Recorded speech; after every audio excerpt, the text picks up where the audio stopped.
and thank you for checking out the Luttrell Show, building businesses, bars, and brands. Today, I'm joined by a guy I used to work with and a guy I respect a lot. And the reason I'm really interested in his story is because he didn't let a good quarantine go to waste. And what he did was he took his unemployment, took the time, and he built a business on an idea. And so without getting too far into it before he can tell his own story, please welcome Eli Servance. So how's it going? It's been well, man. Just finally got my EIN today. And that was like a whole struggle in itself because it was just like a weird thing with the name. And I don't know what the issue was because like I wasn't handling like the LLC or whatever. But long story short, we ended up having to add the word consulting to the end of it. So now it's More Than Grenadine Consulting LLC. So like just got the EIN today and then I already sent it over to like the people who are doing our business loan and stuff. So basically just waiting to hear back from them. But it's like a holiday weekend too. So like I probably realistically won't even know what's going on till like Tuesday. Yeah. So tell us about your business. Tell me about your business. What is it? What is it called? What does it do?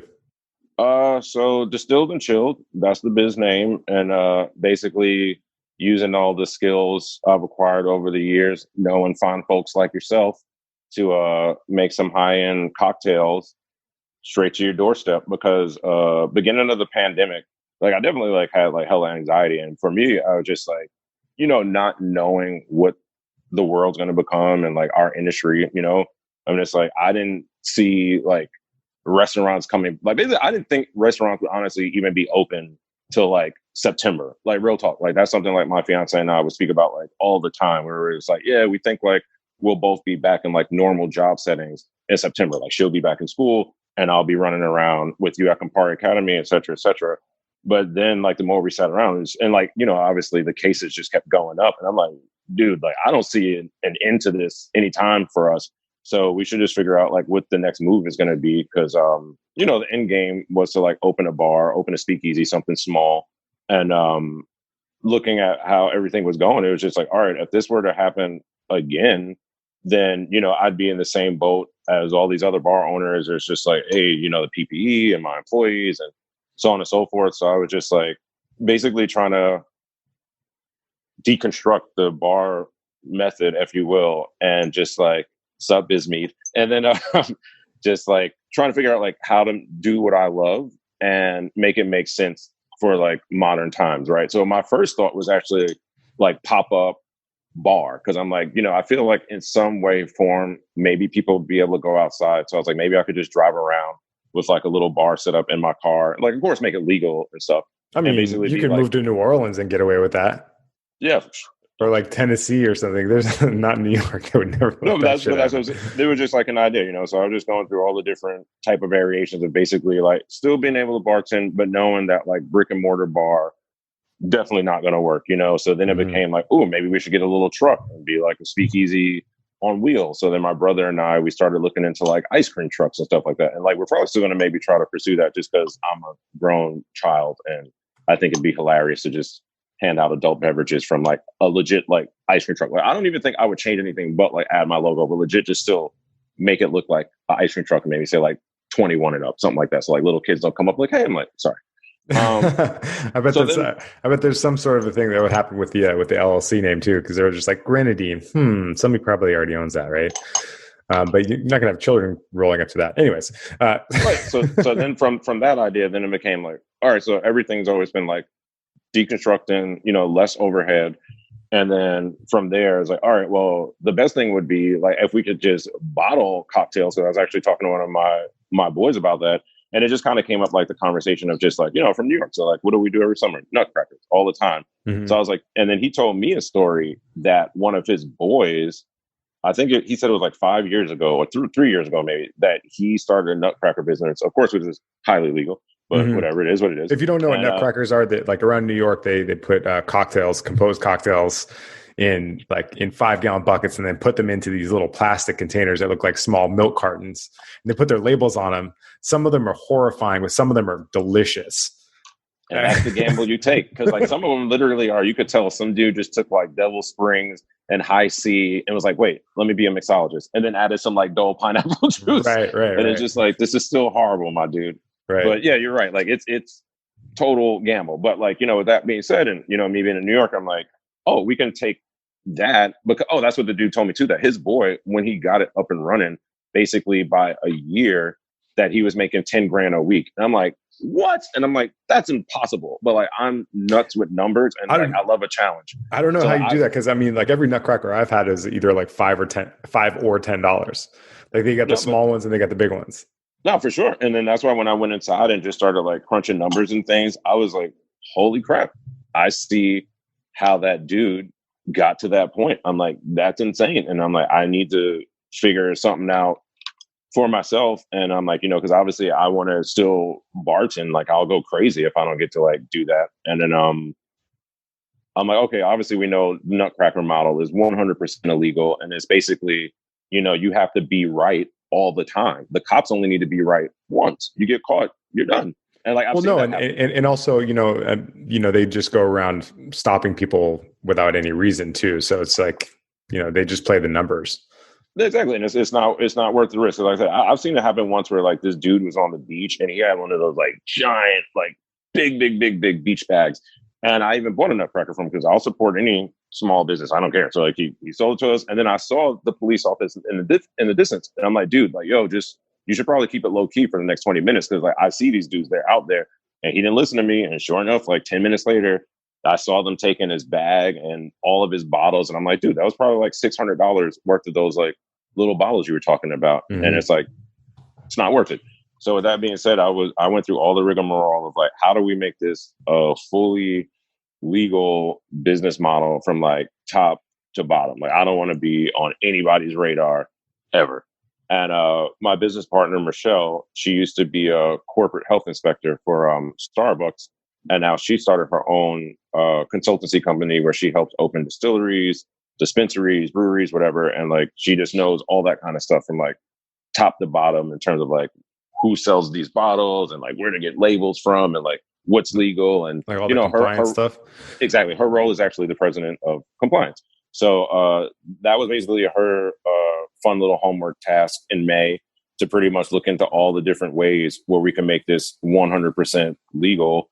And she cracked the code. So pretty much I'll have a manufacturing liquor license. And then we found a commercial space right here in Bed-Stuy that's legit like 6-minute drive from me. And the dude's a new business owner himself. He's only been open for he just hit a year, I think he said, and it's called Cook Collective.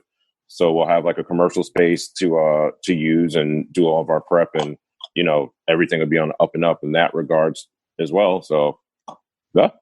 So right now, okay, we're in it. You strike me as a person who has has just recently learned to monetize their ideas and to be able to kind of identify and reach out to the network around you and make things happen. And does that change the vision that you have for the ideas you have, or does that evolve around what your resources are? No, well, something I've been, that's a great question actually. And a thing I've been telling so to answer your question, yes, you are right. Definitely, because I'm always the kind of dude, like, even if you see now, like I just keep like stacks of books with like notepads on, like, like Post-it notes on top of my books, because I'm a freaking maniac. Like I'll think of something, I'm like, oh, I gotta write it down. I gotta record it. You've returned text messages to me at like 4:00 in the morning. I'm like, what are you doing? and then again at like 7. Like what happened? I'm like, what happened in those 3 hours? Well, if it was yesterday, I was in that rare form with Casamigos. And we won't be going down that again. That's hilarious. But yeah, I literally just, decided to go down this path. Like that, it was more forced out of just like anxiety and fear of things to come. Because I mean, everything that I'm doing now, realistically, in a normal world, I probably would have been doing this 3 years from now, because my whole mindset was like, all right, like I'm 38, I would like to get this accomplished by 40 and, just save, meet all the cool people, right? People such as yourself, and, pick up as much information along the way as you humanly can. And then, open your speakeasy. That was basically the plan. And I 100% was going to go through every single person I know, because I've always said jokingly, I'm like, I feel like I can be like a corporation or a conglomerate just based off of my friends because they're all so talented in terms of different things like of video editing, accounting, lawyers, like you name it, like top to bottom, like any resource that like a major company would need or a Fortune 500 company would need. I know someone who does that kind of thing. So even building this company out, it was more of a thing of like, I have this crazy idea.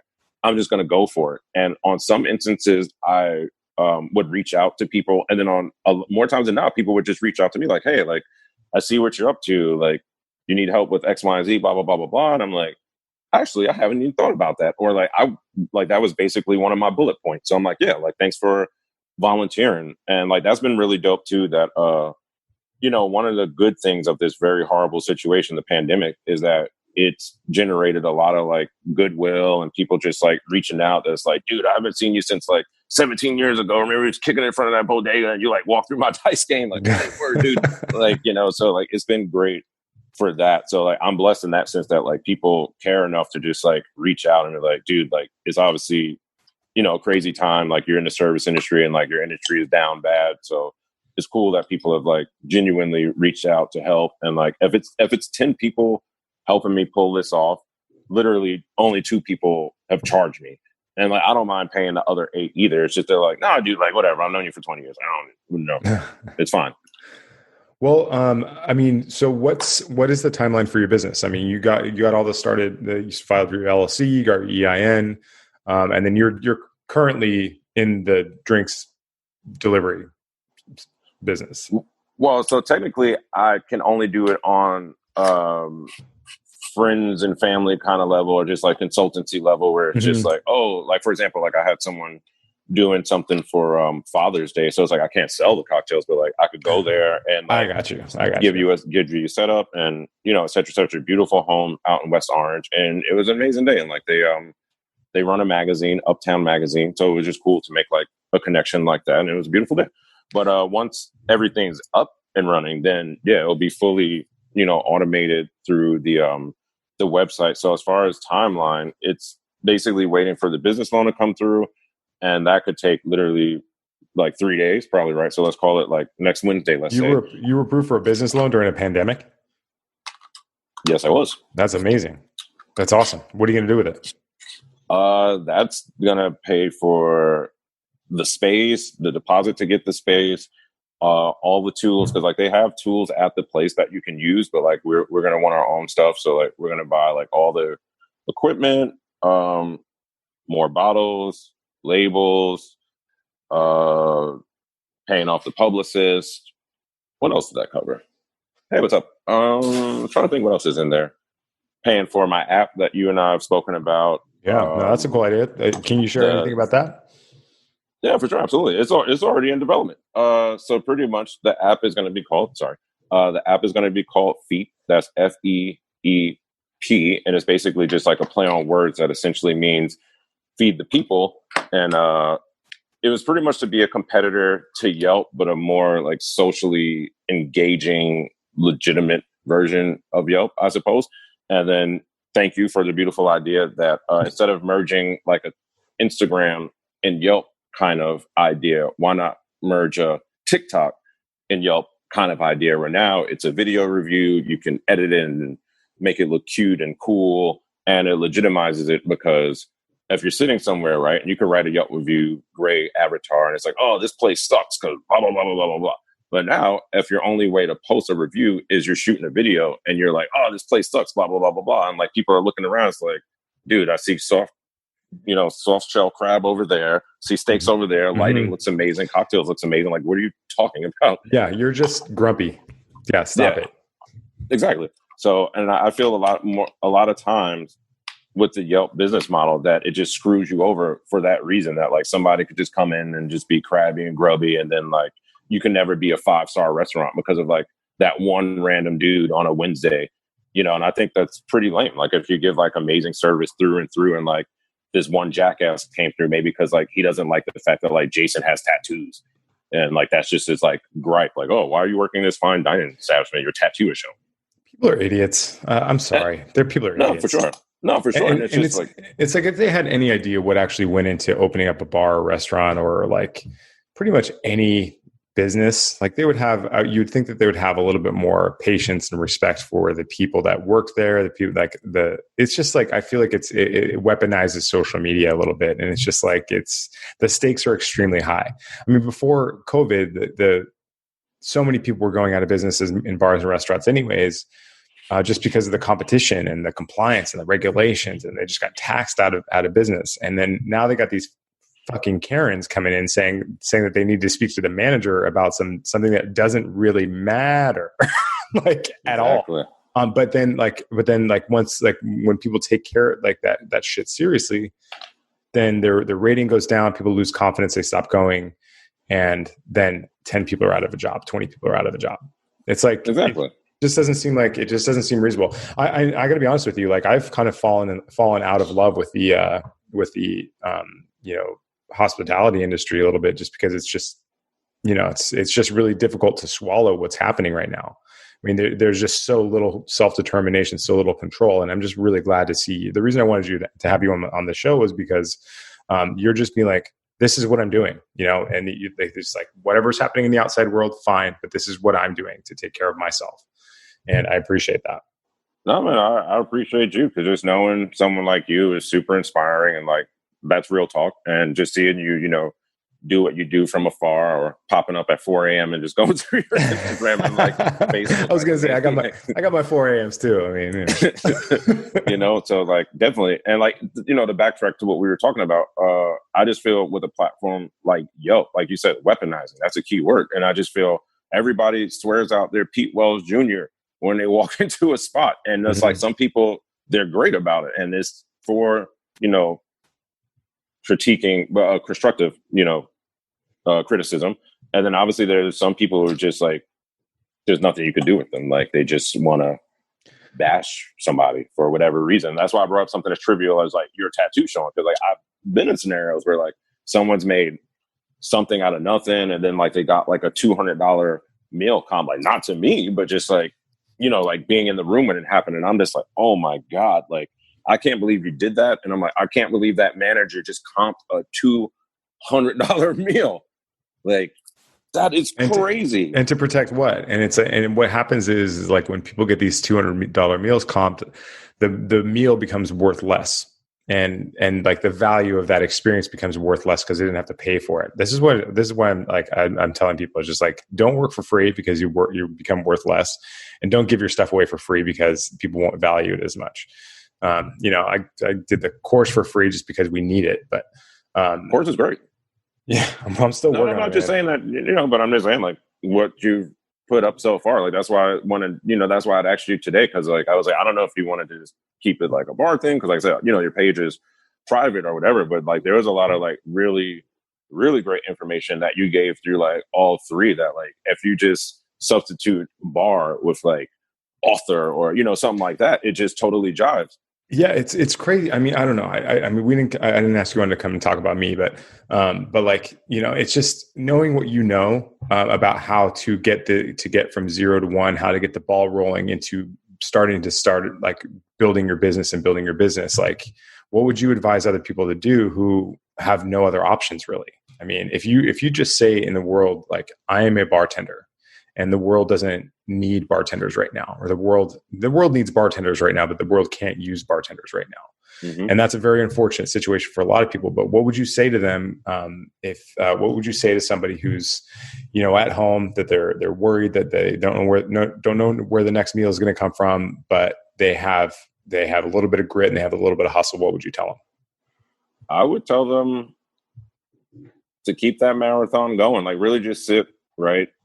And you don't have to be a maniac like me, 19 hours a day, but like really just take a day or two, whatever, how long it takes to really just sit. Just like, all right, like you've gotten to this point because of your charisma, because of your personality, because of your talent, because of who you know, right? Like the bar industry more or less is a lot of that, like in a positive way. I mean, so it's just like, I would say to like take a checklist of like that and see how you can monetize that, and also like motivate yourself to keep on that mission. Because whether it's like you want to, stay in this industry like myself, like I genuinely do, or maybe your passion is art, let's say, and it's just like your excuse before was like, oh, well, work, I do, 12-hour shifts, X, Y, and Z. And of course, like we're all trying to survive, but it's just like, if you have the motivation and hustle in you to do it, I say just go for it, mainly because right now, unfortunately, it's close to the finish line. Because a big part of why I took this gamble too, which I should have addressed in the beginning, was that I was fortunate enough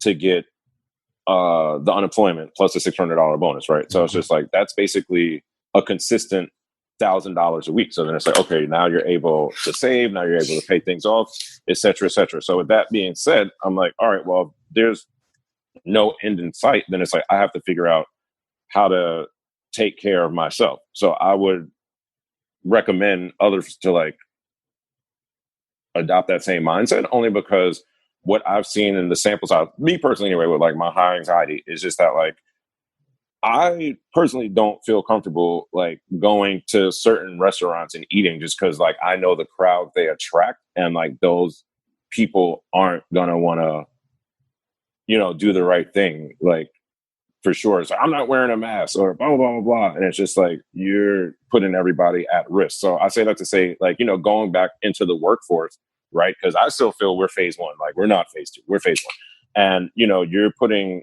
yourself in danger, for money. And it's just like, you've already sacrificed a lot in the past for money, right? Because you gave away the biggest resource you'll ever have in your life, time. You can't get that back. It's done.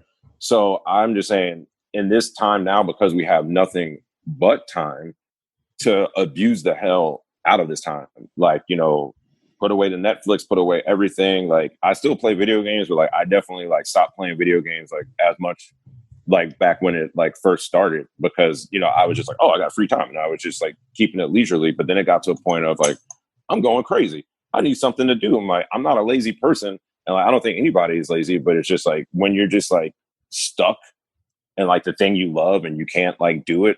And it made me think of those stories when you hear someone like a Kobe or a Jordan when they got injured, and it's like, oh man, like I couldn't play ball, and like I was just like stuck, and I didn't know what to do with myself. And like I basically hit that point, I would say like mid-April, when I'm like, yo, what am I gonna do? And it's like I could do a lot of stuff, but I'm like, I genuinely love this, and I'm like, I don't know what else to do, so I got to figure something out. Yeah. This that reminds me of Relentless from by Tim Grover. It's just about how like they train these athletes on these levels. There is no like every chapter in this book is chapter one, because they can't imagine doing anything second. I like that. I'm serious. But this what you were saying was kind of sparks something I've been thinking about quite a bit, about kind of a bartender's relationship with money. And it just seems like we have a very troubled relationship with money. And it seems like we operate as employees. We operate as entrepreneurs, but we think like employees. Agreed. I'm sorry, like to say we, like I still identify as a bartender. I haven't worked a shift in 150 years, but it's but I still think like a bartender a lot of the time. Full hands in, full hands out. You should see under my sink, all the bottles are faced, the whole thing. So like what I'm getting at is that like, we have this weird relationship with money where we're willing to work for as little as legally possible to have the opportunity to make kind of a limited amount of money. Like there's only so much that you're really ever going to make. I can count on my thumbs how many $600-$700 nights I had. I had some, and that was working at really terrible nightclubs. Like that was like working at real places like soul crushing, like bottle service bullshit nightclubs. And then the rest of the time it was like it was like a really good night to make $300. But it's like when you think about it, like if you're thinking in terms of what your goals are and what you imagine your life being, then $300 a day is a healthy living for most people, but it is a limit. It's a limitation. And if you decide how much money you wanted to make, then, you'd have to choose whether or not to do that. So, how has your relationship with money, changed, or has it over the last couple of months? No, yeah. My whole thinking of money has changed. It's just like, I don't want to misspeak and say this and be like that it's to play with, but I just feel that we give it more power than it should have. And I feel more times than not, I don't want to say lack of confidence, but it's just like, it's fear that like, oh, if I spend, like, let's just keep it simple. Like if I spend this $100, right? Like, where am I going to get this next $100? And like, I feel more times than not, people go into financial situations with that like kind of panic mode mentality. And like, that's why you might be prone to making certain mistakes. And I'm not saying be reckless with your money, but I'm just saying that if you're doing the right stuff and you're talented and you believe in yourself, like I don't fear losing. Basically, I don't fear anything, honestly, from the beginning of this pandemic. I'm like, dude, I can walk outside and die at any given moment. And that's just the pandemic side. We ain't even talking the BLM side. So I'm like, I don't fear anything nowadays anyway. But, I feel that that's the old saying, actually, like scared money don't make money, right? Like I've never heard that before. No, oh, that's an old saying. Scared money don't make money. And it's true. It's like you have to be willing to put it out there. You have to be willing to invest. You have to be willing to take that gamble. And more times than not, if you're doing the right things and you have, just a good mindset about yourself, like you're going to get that money back. So it's not really a loss. You just got to keep grinding, right? So it's like, all right, so let's say I go out today and I spend $200, let's say, right? Then like the follow-up would be like, damn, I just lost $200. Like, how'd I get that back? Mm-hmm. All right, let me go through like the Facebook, industry group and see if like anybody's needing like a random gig or something like that, So it's just like, there's always going to be opportunities out there. You just really got to do the legwork and go find them, or even just go create them. Just, look around the world and try to point out inefficiencies. And that's another way that I arrived at this company as well, because it's just like, all right, it's obviously an inefficiency because you can't even go inside of a restaurant right now, right? That was the beginning. Like, it's not happening. And it's like, but people definitely are still drinking. And then what did they do? They made liquor stores and dispensaries essential. So I'm like, okay, well, liquor stores are still open. So I got to figure out some way to get in that world. Like how, like they sell bottles. Why can't I sell bottles of my own stuff? And, that's how that came about. So I think we got to remove the fear factor from money. Like I said, I'm not saying go out here and go buy a Rolls Royce when you can't afford one, but yeah, I mean, I'm thinking, I'm like, what is it? Like, you didn't say on your loan application that you're going to eat Grubhub 3 times a day for the next 5 years. Like you said, like you're going to use that money to make money. Like you're going to create it, like you're going to use it like it's a tool. And for sure. And like I think that's I think that's a big difference for what the way I used to think about money was that like I was just like, this money buys me stuff. This money buys me freedom. But it only buys you freedom and up to the point where you're using it to make more money. And it's just like, rich people, they don't think like this. They think that they use money to get the things that they use money to work for them. They don't use money they don't work for money. That would be ridiculous. I mean, can you imagine Jeff Bezos washing a dish? So I don't know. I just think that it's like I feel like you also invested your unemployment and the benefits that you got into building your own business, and I think that that's ultimately extremely wise. Yeah, that too, because it was just like, at the end of the day, and that's what I said. It was a calculated gamble too, because it's like worst case scenario, this goes belly up, right? What do? I'm just going to go back to work. I got no choice. Exactly. You got your youth, you got your health. So just like while I have, exactly like you just said, and like while that's all going, then it's like, hey, just run for that finish line and just see what happens. Like I owe it to myself to at least roll the dice. Just roll the dice. Yep. You might win, you might lose, but like if you don't even play the game, you've definitely already lost. Yeah, if you don't try, you can't win. Yeah. And it's like a lot of people go out there every single day and they work with just an idea and they say, oh, wow, this could actually work. And then they wake up the next day and they say, oh, wow, I'm still thinking about this. If you get into the kind of mindset where you're just like walking around developing ideas and saying, oh, I could do that better, or this is where I see this being in 5 years and 10 years. Where am I going to be in that? How am I going to get on the other side of that? How am I going to be on the front end of that? And then there's nothing, you don't need a lot of resources to develop a plan. Like you can leverage your relationships, like you were telling me that you were doing a little bit. You can go to a bank and ask for a loan. I mean, there's just like a million things that you can do. It's just, but sitting around waiting for something to happen is just like, I don't know. It's just like I feel like you forfeit your right to complain.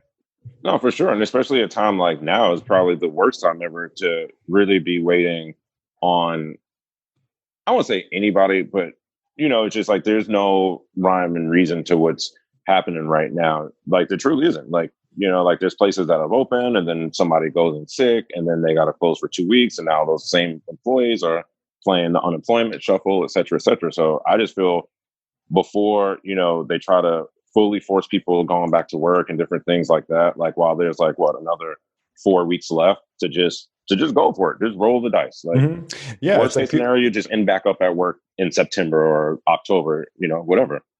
Yeah, people worry. They're like, oh wow, if you go into business for yourself, you're going to be all stressed out all the time. What is more stressful than not knowing where your money's going to come from? I mean, what is more stressful than that? And like that's kind of the situation everybody's in right now, because when it's going to end, and you don't know when you're going to be able to work again, to be able to do the thing that you do. So I mean, I feel a sense of urgency to get the word out that you can't depend on this. Like you can't depend on unemployment, loans, government assistance. Like you just can't. One thing you can depend on is your ability to create. And we're a creative group of people. I would just wish we'd leverage that a little bit better. No, for sure. And that too is just that if it were any other administration, maybe roll that kind of dice. But it's like the fact that we have this guy running the show and his cronies. It's like, dude, hell no. Man. It's unbelievable. Unbelievable. I was literally surprised that even the thing with the $600 came through, because I truly just stopped reading about it. And then when it happened, I remember the morning it happened, I was going to call the bank. Because I said it to my fiance. I was like, yo, I have extra money in my account. Let me call the bank. And she's like, oh, no, the thing, blah, blah, blah. She explained the whole thing to me. I'm like, oh. Yeah, that came as a surprise to me too. That's actually still the only government benefit that we've gotten. Because I'm in business, I'm not eligible for unemployment because I didn't pay myself last year.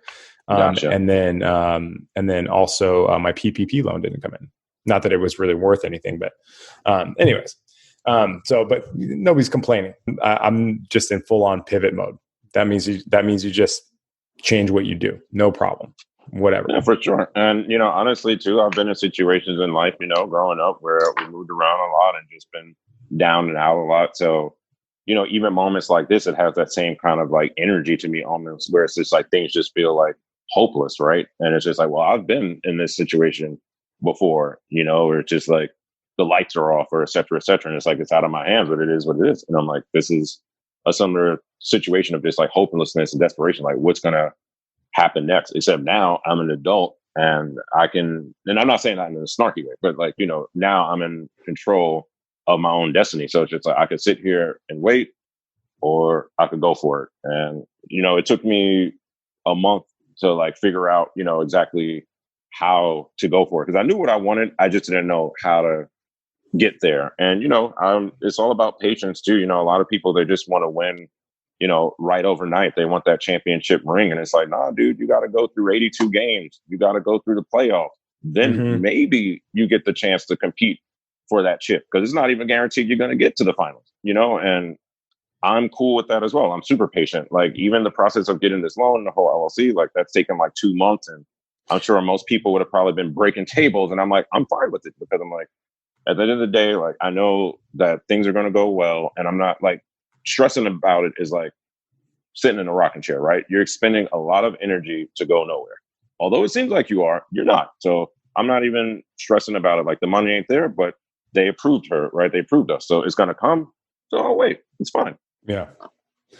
That's great. All right. Well, I like to keep these shows pretty short. Is there anything you want to tell anybody?